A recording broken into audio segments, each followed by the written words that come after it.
April the 5th, John chapter 8 and verse number 34.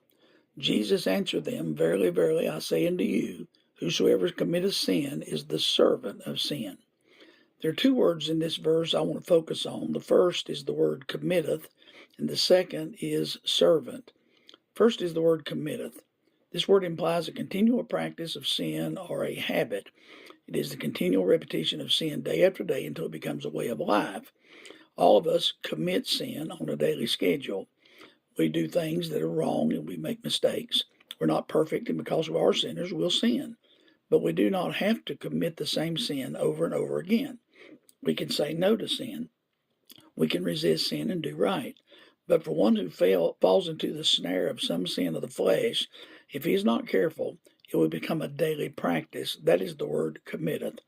Then the second part is servant. Herein is the danger of committing the same sin daily.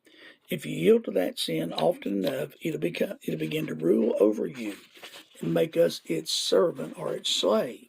Paul taught in Romans that if we yield to sin, we become its servant. How many times have you had to battle with your flesh over something that could not seem to let go of? You do not realize how dependent you become to this sin. Think of how it must look to God to see us doing the same little sin that has become our king, bowing down to it. The word servant means bondslave. How many people do you know that are bondslaves to sin? If you allow sin to rule over you, it'll destroy you. You're no match for Satan or sin. You must depend upon the power of God and His Word. Jesus overcame Satan in the wilderness by the Word of God. 3 times He said, "It is written."